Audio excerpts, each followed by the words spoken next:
Hey there gamers, welcome back to the Board Game Co channel, and this is a preview of Tales of Realms and Ruins. Well, hey there gamers, it's Professor Meg here, and welcome back to the Board Game Co channel.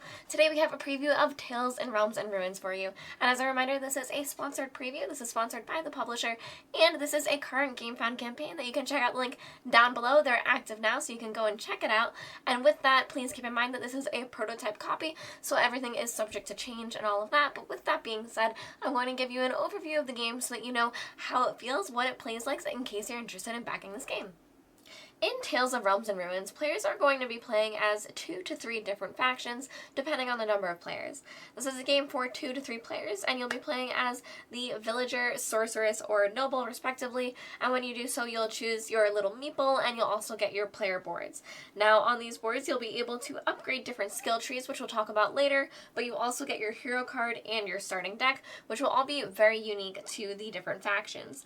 They have their different abilities that they do, and they are all specific to their own factions, which will all give them a really fun, unique feel as you play the different ones.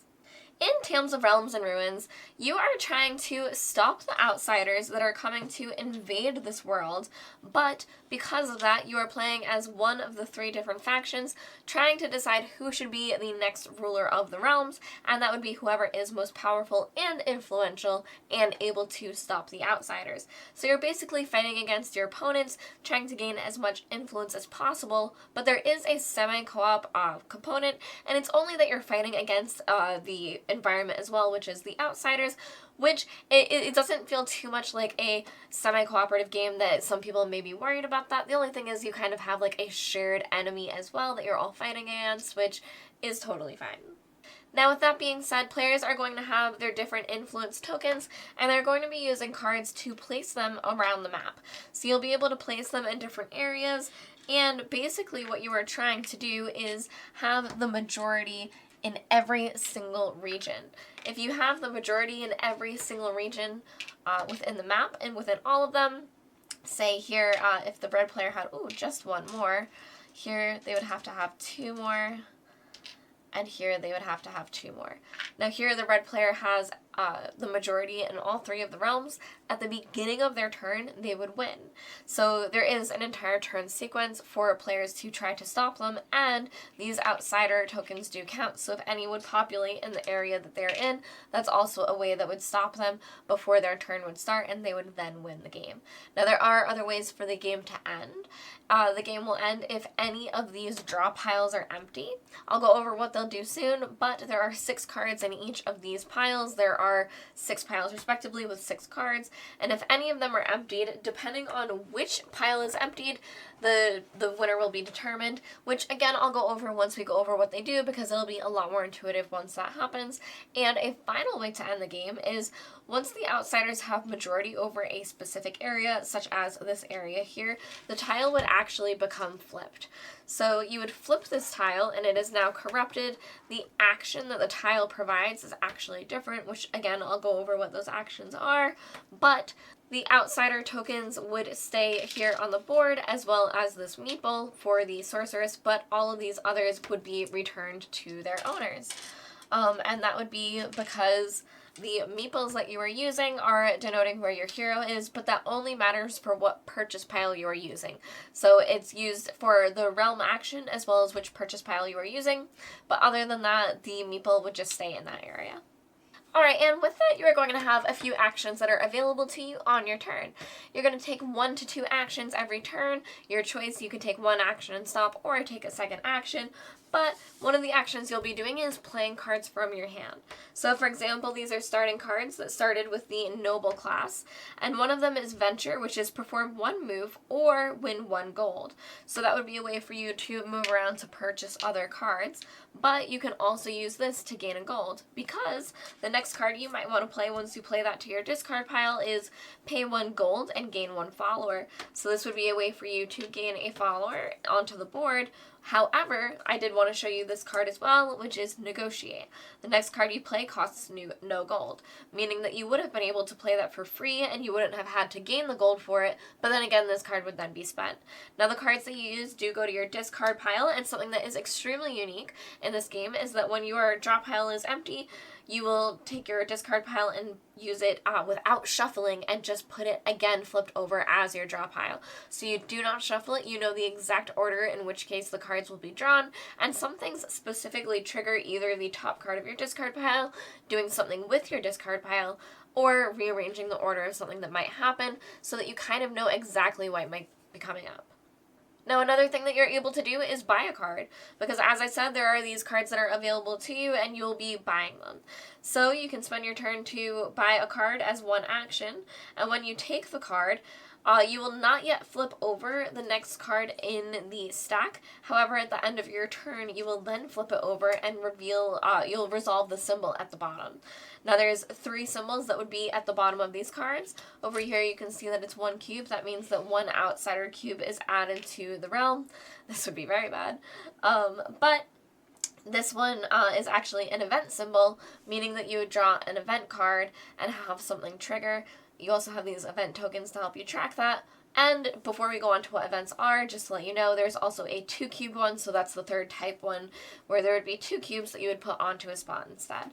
But to take a look at the different events, here is one, the Curious Cult. News reaches you about a young and ambitious cleric who has made herself known by spreading a new cult in the realm. Her beliefs describe God's playing cards as a flat world. Soon after, the cleric invites you to the other pretenders for the throne in her imposing chapel. She makes the same promise to all of you. I shall provide my support in your campaign for the mere courtesy of you letting me convince your loyal subjects of the truth. I am sure that this is what our gods desire. You came to the meeting with some points on your own, but after listening to her speak, you think that there might be some merit with this new cult. Go to 24. So with that, you would take this event book and you would go to 24. Now, it is mentioned that you would play a full game to learn the game before playing with events, but I think they're really interesting, and I honestly think I would play with them right from the get-go. So with that, we're going to do a slight spoiler and show you where this would lead to. So we will go to 24, and this is when you would then choose someone to be help you with the storybook, that they would read this out loud to you. But the cleric makes a proposition to you and the other pretenders for the throne. She asks you to convert your followers to her new cult. In return, she offers her support for your campaigns. Choice. All players choose simultaneously whether to show. So this is a place where all the players would be deciding to choose. However, in case of a tie, whoever's turn was most previous, they are the decision maker and they would be able to break all of the decisions. Now, for this, the choice is all players must choose simultaneously whether to show thumbs up and have their followers convinced to join the new cult. These players must follow the rules described in 106, or thumbs down. They do not meddle with the other people's beliefs. The players must follow the rules as described. 107. I'm someone who doesn't want to meddle too much, so let's go to 107 and see what would happen there. So we would use this and then go to passage 107 and then read this aloud. Sadly, these absurd beliefs have been already rooted in the minds of the locals. On the other hand, all of their realms support your decision. All players who showed thumbs down lose 2 followers in the event realm, and they may gain 1 follower in every other realm. Players who showed thumbs up follow the rules described in 106 and remove the event from playing when all players resolve their effects. So that's kind of a fun way for you to see how followers can change within the realms and different things can happen, and some things that remove followers from the board can even cause the realms to become disrupted because the outsiders have then taken control of it. So a lot can change depending on what these events show up. Alright, now let's go over the different actions that you're able to do in the realms, because you are also able to spend one of your 2 actions doing a realm action. If you have majority control in 2 realms, such as if it was here and here for the red player, you would be able to do both actions, but you are only able to do each action once. Now, for the village up here, it's pretty simple. You're able to win 1 gold, and the other ruined side is instead you would steal a gold from another player. Now, here on the castle, you are able to switch to cost markers, which are these, which we'll talk about in a second. And on the other side, you can instead remove a follower. It could be anyone's follower, so that's a way to take other people off of the board. And then here for the magic realm, you are able to draw 2 cards on the other side, but this is currently the ruined side, meaning that you would be able to draw a card and discard a player's card. So that's a way to take cards out of opponents' hands. However, it will just go to their discard and they'll be able to draw in the future, character. It's not removed from play or anything like that. The final action that you'll be able to do on your turn is training your hero. When you train your hero, you will discard 2 cards from your hand, and you will use your player board here to take one of your follower cubes and place it onto your board. Now once these are placed, they never come back, and this is a way for you to make your characters stronger and stronger as you go up the different skill tree levels. They do branch, and there are different decisions that you'll have to make, so that is a different way for you to power up the different characters respectively between the villagers, the nobles, and the sorceress, and you'll be able to use these skill trees to make future turns better for you and hopefully stop your opponents. Alright, and going back to these cost markers that are next to the different draw piles that you have for the cards that you'll be purchasing. They add different costs to the cards, and with the castle ability to move things around, the cards can cost different things, but it will always be these 3 different tiles. They just can be moved around. So currently for the village, to buy any of these cards, it would cost you 4 gold. For the castle, you would have to pay 1 follower.